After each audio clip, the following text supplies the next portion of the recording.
አብይ ከኤሚሬት ጋር ያደረገው ነገር ሳር ቅጠሉን ጠላት አድርጎብናል። ሳር ቅጠሉን ሳይበላው ሁሉ ቦታ እየሄደ እያከከ በዓለም አቀፍ ፖለቲካም ላይ ማንም ለማይሰማው ምንም ለማይጠቅመን የሚያወጣቸው መግለጫዎች አድቨርሰሪ ፈጥረውልናል። ለምሳሌ በሁርሙዝ አሁን እንዳያልፉ ሊስቱ ከተቀመጠባቸው መርከቦች ውስጥ የኢትዮጵያ ናቸው። ኢትዮጵያ አንዷ ነች። ምንም መረጃው የላቸውም። ያደረጉት ጥቃት ስትራክቸሩን ከማናጋት የዘለለ ፋይዳ አልነበሩ። አሜሪካ ዶናልድ ጄ ትራምፕ በቪክትሪ መንፈስ ተነስተው ሲዘምሩ ሲያቅራሩ የነበረው ዋይት ሃውስ ላይ ቆመው ከላይ ቢቱ ቦምበሮችን ሲያስወነጭፉ የነበሩት ባዶ ነበር። እሱን ይዞ እንደዚህ አይነት ወሬዎችን ሰምታችኋል ብዬ አስባለሁ። ኢራን አሜሪካን እያስፈራራች ትገኛለች። 10,000 ፍልስጤማውያን እስረኞችን የምትፈቺ ከሆነ ነው አብራሪሽን የምንለቅል ስትል እንግዲህ ገልጻለች። አሰላሙ አለይኩም ወራህመቱላሂ ወበረካቱሁ። ውድና የተከበራችሁ የዛድ ሚዲያ ቤተሰብ እንደምን አላችሁልኝ? እኔ ያለሁላችሁ ዛሬም በድጋሚ ተመልሰን ተገናኝተናል። ዛሬም እንደተለመደው የተለያዩ ወቅታዊና አነጋጋሪ የሆኑ ቪዲዮዎችንና መረጃዎችን ይዤላችሁ ተከስቻለሁ። ሀሳብ አስተያየታችሁን የሰጣችሁበት እንደዛውም ቪዲዮውን በላይክ ጀምሩት። ለቤቱ አዲስ ከሆናችሁ ሰብስክራይብ ማድረጋችሁን አትርሱ እያልኳችሁ ውድ ቤተሰቦቼ፣ እንግዲህ እንደሚታወቀው በመካከለኛው ምስራቅ እየተካሄደ ያለው ጦርነት አሁንም ተጠናክሮ እንደቀጠለ ነው። እንግዲህ ከትላንት ወዲያ እንግዲህ ኢራን የተለያዩ የአሜሪካን የሆኑ የጦር ጄቶችን፣ ሄሊኮፕተሮችን እንደዛውም የተለያዩ እነዚህን ጄቶች ለማገዝ ወደዛ ሲበሩ የነበሩትን እንግዲህ መታ እንደጣለቻቸውና እንደዛውም የኤፍ-15 አብራሪ የነበረውን የአሜሪካን ተዋጊን ለማግኘት እንግዲህ በሁለቱም በኩል ያሉ ተዋጊዎች ወታደሮች እንግዲህ ወጥቶ ሲፈልጉት እንደነበረና ያው ለማግኘትም በጣም ከባድ እንደነበረ፣ ምክንያቱም እሱ የነበረበት ሎኬሽን በጣም ከባድ ከመሆኑ በተነሳ ለሁለቱም በጣም ከባድ ነበረ ለማግኘት። ያው በስተመጨረሻም አሜሪካን እንዳገኘችና በሰላም ተዋጊዋን እንዳዳነች ከኢራን ክልል እንዳወጣቸው ነው እንግዲህ ዶናልድ ትራምፕ በዛሬው ዕለት በሶሻል ሚዲያቸው ትሩዝ የሚባል ሶሻል ሚዲያቸው የገለጹት ማለት ነው፣ ለመግለጽ የሞከሩት ማለት ነው። እንግዲህ እዚህ ላይ አንድ በጣም ያስተዋልነው ነገር ቢኖር ምንድነው አሜሪካን ለአንድ ተዋጊዋ ቦታ እንደምትሰጥ በቃ ማለት ለወታደሮቿ በጣም ቦታ እንደምትሰጥ ነው የተመለከትነው ማለት ነው። እንግዲህ ይሄንን ተዋጊ ይሄንን ወታደር ይሄንን አብራሪ ለማዳን ምን አይል ዋጋ እንደከፈለች እንግዲህ ዝርዝሩ ማት ትችላላችሁ። እንግዲህ እሱን ለማዳን ኢራን ገብታ ነበረ። ኢራን ስትገባም የተለያዩ አካባቢዎችን ቦምብ ስታረግ ነበረ። አብራሪው ከነበረበት ቦታ ሎኬሽን ልኮላቸው ነበረ። ሎኬሽን ልኮላቸው እዛ ቦታ ለመድረስ ግን በጣም ከባድ ነበረ። ምክንያቱም በጣም ተራራማ ነበረ ምናምን ነገር በጣም ከባድ ነበረ። ነገር ግን በስተመጨረሻም አውጥታለች። እንግዲህ እንዴት ነው አወጣቸው? በጣም ከባድ ነበረ። በጣም ዶናልድ ትራምፕ ራሱ ትሩዝ ሚዲያቸው ላይ ፖስት እንዳደረገው እንግዲህ በጣም የእግር ውጊያ እንደነበረ በጣም ማለት ነው። በቃ ማለት ምድር ላይ በጣም ትልቅ የሆነ እዛ አካባቢ ላይ ከኢራን ሚሊሻዎች ጋር በጣም ትልቅ ውጊያ ውስጥ ገብቶ እንደነበረና አብራሪውን ለማዳን ወደ ቦታው ከሄዱት ጄቶችና የጦር ጄቶችና ሄሊኮፕተሮች በተጨማሪ የህዝብ አውሮፕላንም ነበረ፣ የትራንስፖርት አውሮፕላንም ነበረ። ሁለት አውሮፕላን ማለት ነው። ልክ ሄዶ እንደገቡ ስታክ አድርጎ ነበር ለመነሳት ማለት ነው። ከዛ ቦታ ለማውጣት እንትኑ አብራሪውን ካገኙ በኋላ ለመውጣት በጣም ከባድ ነበረ ማለት ነው። ስታክ ሲያደርግባቸው ያው የኢራን መትቻለሁ ብላለች። ኦልሬዲ ይሄንን ተናግራ ነበረች ኢራን ማለት ነው። እኔ ነኝ መትቼ የጣልኩት ብላለች። ይሄ የህዝብ አውሮፕላኑ ራሱ ማለት ነው። የህዝብ አውሮፕላኑ እንግዲህ ስፔሻል ፎርሶችን ይዞ ነበረ የሄደው። ልክ እነሱ ቦታው እንደደረሱ ይሄ ስታክ አደረገባቸው። ከዛን አሜሪካ ምን አደረገች? ያንን አውሮፕላን መምታት ነበረባቸው። መቱ። ሁለቱንም ማለት ነው። አስቡት። በጣም ብዙ ማቴሪያሎችን እያጣች ነው በዚህ ጦርነት። ማን? አሜሪካን። በቃ ሀሳባ እንደገባችበት አልሆነላትም። በጣም ብዙ ሪስኮችን እየወሰደች ነው። እንግዲህ አሁን ላይ ኢራኖች ማታ እኛንን ያዝነው የሚሉ አንዳንድ መረጃዎች ሲወጡ ነበረ ከወደ ኢራን ማለት ነው። እና እሱን ይዞ እንደዚህ አይነት ወሬዎችን ሰምታችኋል ብዬ አስባለሁ። ኢራን አሜሪካን እያስፈራራች ትገኛለች። 10,000 ፍልስጤማውያን እስረኞችን የምትፈቺ ከሆነ ነው አብራሪሽን የምንለቅልሽ ስትል እንግዲህ ገልጻለች። ከደቂቃዎች በፊት እንግዲህ ኢራንና አሜሪካ ሲሽቀዳደሙ የነበሩበት ዋነኛው ምክንያት ደግሞ ትላንትና ተመቶ የወደቀው ጀት ማለት ነው አብራሪን ለማግኘት ነበር። ታዲያ አሁን ላይ አብራሪ ማለት ነው በኢራን እጅም ገብቷል ማለት ነው። ታዲያ ግን ይህንን አብራሪ የምታገኘው 10,000 ፍልስጤማውያን እስረኞችን የምትለቂ ወይም ደግሞ የምትፈቺ ከሆነ ነው ስትል እንግዲህ ከበድ ያለ መግለጫም ሰጥታለች። እንግዲህ 10,000 ፍልስጤማውያን ይፈታሉ ወይ አብረን የምናየው ይሆናል። ቶሎ መረጃዎች እንግዲህ እንደዚህ አይነት ወሬዎች ማታ ሲለቀቁ ነበር፣ ሌሊቱ ማለት ነው ሲለቀቁ ነበር እንደዚህ አይነት ወሬዎች ማለት ነው። ነገር ግን ይሄ ነገር አንኮንፈርሚድ ነበረ ሲወራ የነበረው አንኮንፈርሚድ ነበረ። ኢራኖች አገኝተናል እንደዚህ ይዘናል ምናምን የሚሉ አንኮንፈርሚድ ነበረ፣ ኮንፈርሚድ አልነበረም ማለት ነው። ከዚህም በተጨማሪ እንደዚህ አይነት ቪዲዮዎች ነበሩ። Colonel David William Heberly. What's your nationality, David? United States. What's the kind of your plane and which squadron? F-15 from the 4th Tactical Fighter Wing. Where's the base of that squadron? እንግዲህ እንደዚህ አይነት ቪዲዮዎች ሲለቀቁ ያው እውነትም ይመስላል። ነገር ግን ይሄ ነገር የተረጋገጠ መረጃ አልነበረም ማለት ነው። እንግዲህ ዶናልድ ትራምፕ እኛ ነን የራሳችንን ወታደር ያዳን ነው በጣም በኢራን ላይም ሲዝቱ ነበረ።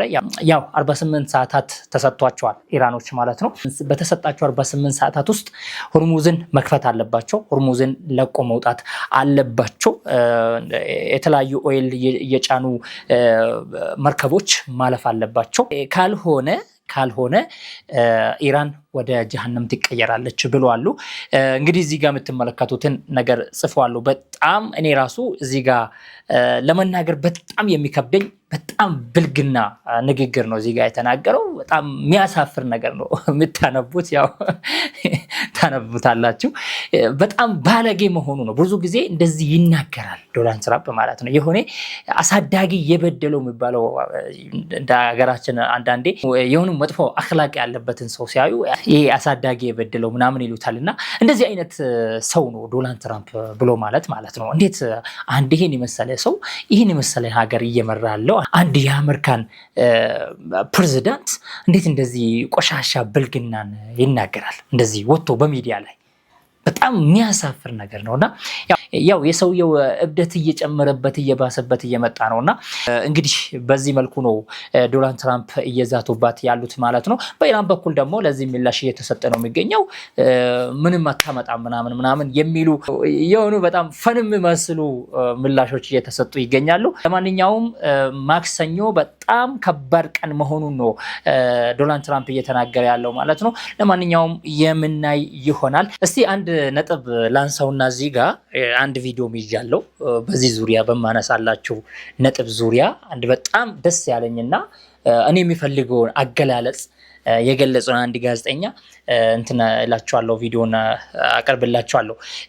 እኔ ማንሳት የፈለኩት ምንድነው አሁን አሜሪካን ኢራን ኒኩለርን ለመታጠቅ ጫፍ ስለደረሰች ምናምን ወደ 80% ምናምን ሄዳለች ለመታጠቅ በቃ ጫፍ ደርሳለች ብሎ ነው እንግዲህ ብዙ ጊዜ የአሜሪካን ያው ከዚህ በፊትም የጁኑ ጦርነት ጊዜም ያው ይሄንን ነበር ያደረጉት። ፎርዶን እና እንደዛውም እስፋሃን እንደዛውም ናታዛን ነው ምንድነው እነዚህን የዩራኒየም ፋሲሊቲን መጥቶ እንደነበሩ ያው በይሄኛው ቢቱ ምናምን ልኮ መጥቶ ነበር። ማን አሜሪካን ማለት ነው። እዛኔ በቃ ዳሜጅ አድርገናል። ኢራን ይሄንን መልሳ ለማግኘት በጣም ብዙ አመታት ያስፈልጋታል። በቃ ሙሉ በሙሉ ጨርሰናል፣ በቃ እንትኑን ውጊያውን ሁላ ጨርሰናል ምናምን ብሎ ሲሰክሰን ነበረ። ማን ዶናልድ ትራምፕ ሲሰክሰን ነበረ ማለት ነው። ከዛ በኋላ ይሄኛው ጦርነትም ስነሳ ይዛ ቦታ ነበረ ለመምታት በጣም እንትን ሲሉት የነበረው በጣም ጥረት ሲያደርጉት የነበረው ማለት ነው። ምክንያቱም ተርፈዋል፣ ቦታው ቀርቷል በማለት ማለት ነው። ምክንያቱም 100% አላመኑበትም ባደረጉት ነገር ራሱ ማለት ነው። ባደረጉት ነገር ራሱ 100% አላመኑበትም።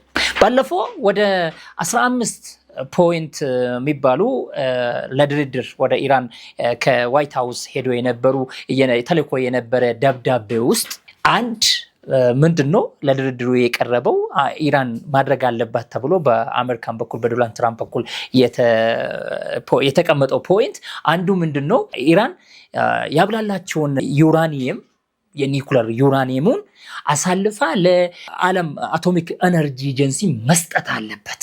አያችሁ አሁንም ኢራን ዩራኒየሙን እንዳላት ነው አምኖበት 100% አምኖበት ያሉት ማለት ነው። ሙሉ በሙሉ ጠፍቷል ብሎ አምኖበት ቢሆን ኑሮ በዛ ጥቃት አምኖበት ቢሆን ኑሮ ለምንድን ነው ይሄን ነጥብ የሚያነሱት? እስቲ ይሄንን ቪዲዮ ልጋብዛችሁና ያለውን ሐሳብ ደግሞ እንጨምርበታለን።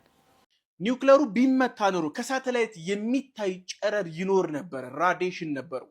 ሁለተኛ በቀጠናው ላይ ምንም አይነት የኒውክለር ብክለት እየታየ አልነበረም። ስለዚህ ሲአይኤም ሞሳድም ምንም መረጃው የላቸውም። ያደረጉት ጥቃት ስትራክቸሩን ከማናጋት የዘለለ ፋይዳ አልነበሩ። አሜሪካ ዶናልድ ጄ ትራምፕ በቪክትሪ መንፈስ ተነስተው ሲዘምሩ ሲያቅራሩ የነበረው ዋይት ሃውስ ላይ ቆመው ከላይ ቢቱ ቦምበሮችን ሲያስወነጭፉ የነበሩት ባዶ ነበር። ያ እርምጃቸው ዋጋ አስከፍሏቸዋል። ዛሬ ላይ ለምንድን ነው ከአንድ ዓመት በኋላ የ12ቱ ቀናት ጦርነት ካለቀ በኋላ ለምንድን ነው ዳግም እስራኤልም አሜሪካን በጋራ ጥምር ጦር ፈጥረው ወደዚህ ጥቃት የመጡት የሚለው ስንመለከት የዚህ ዩራኒየም ደብዛው ስለጠፋ ነው። ሞሳድ በሰፊው አለ፣ እንዲሁም የአሜሪካን ኢንተለጀንቶች በሰፊው ኢራን ውስጥ ሰርገው ነው ያሉት፣ ግን ምንም አይነት መረጃ ማግኘት አልቻሉ። ብዙ ተንታኞችም ስመለከት የታዘብኩት ነገር የኢራንን ሱፕሪም ሊደርን ጨምሮ አብዛኛውን አመራሮች መግደል መቻል ትልቅ ሰክሰስ ነበር የመሰላቸው። ሰክሰሱ ለሞሳድም ለሲአይኤም ዩራኒየሙን ቢያገኙት ነበር ከ19 እስከ 40 የሚደርስ ያወጣል ተብሎ ይጠበቃል። ኒውክለር ዋርሄድ ከ60% በላይ የሚሆን እንደበለጸገ መረጃዎች ያሳያሉ። ግን አሁን ለሁለተኛ ጊዜ ጦርነት ውስጥ የገቡት የኢራን ሬጂምን ስላልተረዱት አንደርስታንድ ስላላደረጉት ነው። ግን በዚህ ጦርነት ምን አተረፉ የሚለውን ነገር ስንመለከት የኢራን ሬጂምን ቀይረን ልክ ቬንዙዌላ ላይ እንዳደረግነው እንቀይረዋለን፣ የሚመጣው ለኛ አጉብዳጅ ይሆናል። ስለዚህ የደበቁትን መረጃው ያጣነውን ዩራኒየም ያስረክቡናል ብለው ነው ያሰቡት። ይሄ በከንቱ ነበር የቀረው። ብዙ ጊዜ እንትናና ማን ነው ሼጣንያሁና ዶናልድ ጄ ትራምፕ ይሄንን ነገር በተደጋጋሚ ሲያነሱ ሰምተናል፣ ወጥቶ ሲናገሩ ማለት ነው። በቃ አሁን ያለውን የኢራን መሪ አያቶላን ማጥፋት ነበረ። አያቶላን አሊ ኹሜኒን ገደሉት። ያው ገደሉ እንደተባለው ለኔ 50-50 ነው። እኔ አላመንኩበትም። በነገራችን ላይ እኔ 100% አሊ ኹሜኒ ሞቷል ብዬ አላመንኩበትም። 50-50 ነው። ገባችኋል? 50-50 ነው ለኔ ማለት ነው። እናንተ ያው ማመን ትችላላችሁ፣ እኔ ግን አላመንኩም ለማለት ነው። ግን እንደምባለው ከሆነ ያው እውነትም እንደምባለው ከሆነ ሞቶ ከሆነ አያቶላ ሞቶ ከሆነ እነሱ እሱን በመግደል በጣም ትልቅ ድል እንደተቀናጁ እንደዛ አይነት ነገር አድርጎ ነበረ የወሰዱት ያሰቡት። ነገር ግን አልሆነም። ጭራሽ ሙጅተባ ኹሜኒ ነው የመጣው፣ ከአባት የሚብሰው ማለት ነው። ኢራን ኒኩለርን መታጠቅ እኮ ከብዷት አይደለም እስከዛሬ የቆየችው። አንድ ነገር ልንገራቸው ነው፣ እስከዛሬ ኒኩለሩን መታጠቅ ከብዷት አይደለም። ኢራንን ሲይዝ የነበረው አንዱ የአያቶላ የአሊ ኹሜኒ ሞተ የተባለው የሳቸው ፈትዋ ነበር። እኔ ህዝብን ሙሉ በሙሉ የሚያጠፋን መሳሪያ ማምረት አልፈቅድም ብሎ በመከልከሉ ነው እስከዛሬ ያልታጠቀችው እንጂ መታጠቅ ከብዷት እኮ አይደለም። እንዴ እንትና እኮ ከ1980 ጀምሮ እኮ ነው ይሄ ሼጣንያሁ ስለ ኢራን ኒኩለር ለመታጠቅ የሚታደርገውን ጥረት መናገር የጀመረው። ማስቆም አለብን። የሆነ ቪዲዮን እያየሁት ነበርና ላዛ ነው ከዛ ጊዜ ጀምሮ ሲናገር የነበረውን በቪዲዮ አይቼ ነው። እንደገና 2000 ከምናምን ሲናገር ነበር። እስከዛሬ ስቲልናው ስለ ኒኩለሩ ነው የሚያወራው ይሄ ሰውዬ ማለት ነው። እስካሁን መታጠቅ ለምን ከበዳት? ኢራን አይከብዳትም። ስለዚህ ኢራን መታጠቅ ትችል ነበር። ታዲያ አሁን አያቶላ ሞተ፣ ይሄኛው መጣ፣ ሙጅተባ ልጃቸው መጣ። አሁን ልጃቸውን ሊፈቅድ ይችላል። ጭራሽ ኢራንን እናጠፋለን ብሎ ገብቶበት ኢራንን አበልጽጎ እየወጡ ነው። በቃ ብዙ ከተለያዩ እርምጃዎች ወደኋላ ስትል የነበረውን አሁን ላይ በጣም በእጥፍ እንድትቀጥልበት እያደረጉ ነው ማለት ነው። ስለዚህ ኢራን ከዚህ በኋላ በጣም ከባድ ሆና ነው የምትመጣው ማለት ነው። የሀገሪቷን መንግስት እንቀይራለን ብሎ ጭራሽ በተቃራኒ ህዝቡ የተነሳበት ዶናልድ ትራምፕ ነበር። ኢሚዲየንስ የወጣውን ባለፈው አይታችሁታል። ባለፈው አልቆየም። ይሄ ኖኪንግ ምናምን የሚሉት ማለት ነው። ማን ላይ ነው ህዝቡ የተነሳው? ዶናልድ ትራምፕ ጉዱን እያየ አሜሪካንን በጣም ትልቅ ኪሳራ ውስጥ እየከተታት ነው የሚገኘው ማለት ነው። አሁንም ገና እንግዲህ 48 ሰዓት ምናምን ያለው ገና የሚመጣውን ነገር የምንመለከት ይሆናል። ለማንኛውም እስቲ ወደ ሀገራችን እንመለስና ሰሞኑ አክቲቪስት ጀዋር መሐመድ ቃለ ምልልስ አድርጎ ነበረ እና እዛ ላይ ያነሳቸው ነገር ነበር፣ ነጥቦች ነበሩ። ያዳመጣችሁት ያያችሁት ካላችሁ ቪዲዮ ማለት ነው። ስለ ዶክተር አብይ አንስቶ ነበር። ስለ ዶክተር አብይ ያው ብዙ ጊዜ የሚያወራው ስለ ዶክተር አብይ ስለሆነ አሁንም ስለ ዶክተር አብይ አንስቶ ነበር። ከዩኤኢ ጋር ምናምን ሄዶ የሆነ ነገር ምናምን ሲያደርግ የነበረው ማለት ነው። አብይ ከኤሚሬት ጋር ያደረገው ነገር ሳር ቅጠሉን ጠላት አድርጎብናል። ሳር ቅጠሉን ሳይበላ ሁሉ ቦታ እየሄደ እያከከ በዓለም አቀፍ ፖለቲካም ላይ ማንም ለማይሰማው ምንም ለማይጠቅመን የሚያወጣቸው መግለጫዎች አድቨርሰሪ ፈጥረውልናል። ለምሳሌ በሁርሙዝ አሁን እንዳያልፉ ሊስቱ ከተቀመጠባቸው መርከቦች ውስጥ የኢትዮጵያ ናቸው። ኢትዮጵያ አንዷ ነች። ዋይ የማያገባን ነገር ነው። አየህ ይሄ ምን ያደርጋል? ከሶማሌ ክልል መግለጫ ስለወጣው ግዞ መለገያ ማውጣት ብቻ ሳይሆን ሄዶ ሾው ኦፍ ማድረግ በቃ የመጀመሪያው የዓለም መሪ ምናምን ቢኮዝ እሱ ጉራ ስለሚወድ ብቻ ሀገራችን ለሱ መኮፈስ የምትከፍለው ዋጋ እኮ ነው የሚያንገበግበኝ። አሁን እንደው የሌላ ሀገር መሪ መሄድ ፈርቶ ነው? በጀት ተከቦ እዛ መሄድ ማንም ይሄዳል። መሄድ እኮ ፈርቶ አይደለም። ራሚፊኬሽኑን ይሄ ጦርነት እንግሊዝ እምቢ ያለችው ጦርነት የአሜሪካን ነምበር 1 አጋር የምትባለው እንግሊዝ ነች። እንግሊዝ እምቢ ያለችው ጦርነት ፈረንሳይ እምቢ ዛሬ አሁን የአየር ክልል የከለከለችበት who are we? እኛ ማንንና ነው? በምን አቅማችን ነው? የራሳችን ውስጣችን ደቆ እያለ ተዳክመን እያለን እኛ በምን ሂሳብ ነው የዚህ ትልልቅ ሀገራት ሀያላን ሀገራት ከዳር ቁጭ ብለው ፈጣሪ አውጣኝ እያሉ ያለበት ሀገር ውስጥ ያለበት ግጭት ውስጥ እኛ በምን መለኪያ ነው እኛ ሄደን ግንባር ምንጋፈጠው? ፈዋት እኔ እነዚህ አይነት ጫዋታዎች ሌሎች ሀገሮች ይተርፋሉ። ኤሚሬታውን አንዱ ዋጋ እያስከፈላት ያለው በማያገባት ያላቅሟ በየቦታው የምታደርገው ነገር ነው ጠላት የፈጠረባት። አዩ ዋቺንግ ሶሻል ሚዲያ ላይ የሚወጣውን ነገር የዓለም ማህበረሰብ ሁሉ እሷ ላይ የሚደርሰውን ጥቃት እያጨበጨበ ነው። እና እኛም የዛ ተቀጥላ ሆነን ኦልሬዲ የነበረን ትቶ ተነስቶ እዛ በመገኘት መግለጫ በማውጣት ስድቡ ሳይጨምርበት እኔ ሐሳቡን ደግፌያለሁ። ስድቡ ሳይጨምርበት ማለት ነው። ያው ከተለያዩ ሀገራት ጋር ሪሌሽን መፍጠር ዲፕሎማሲ መፍጠር ጥሩ ነው። ነገር ግን የሆኑ ጊዜ አላቸው መሰለኝ። አይ ቲንክ እኔ ከዶክተር አብይ በላይ የሚያክሰው አይደል ምንም ማክሰው አይደለም። እሱ ነው የሚያዋጣው ለሀገሪቷም ለራሱም የሚያዋጣው እሱ ነው የሚያውቀው። ለሁላችንም እያሰበልን ያለ ሰው ስለሆነ ማለት ነው። እንደ አንድ ሰው ግን በዚህ ወቅት አልደገፍኩም። እኔ እዛኔም ፍርቼ ነበር። እዛኔም ይሄ ነገር በእኛ ላይ ጣጣ ሊያመጣብን ይችላል የሚል ስጋት ነበረኝ። ወላሂ ነው የምላችሁ።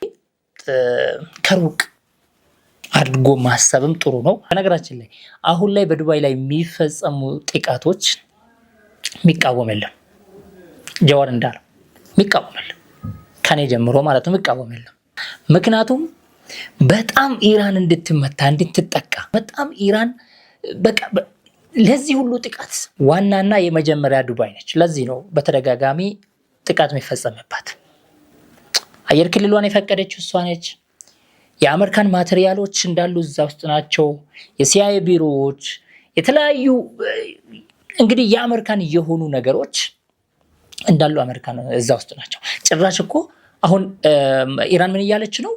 እስካሁን ማፕ ላይ የሌለው የዓለም ማፕ ላይ ያልተቀመጠ ለየት ያለ ቦታ የአሜሪካን የጦር መሳሪያ ማከማቻ ቦታን አገኝቼዋለሁ፣ ዩኤኢን ከዚህ በኋላ እቀጠቅጣታለሁ ብላለች።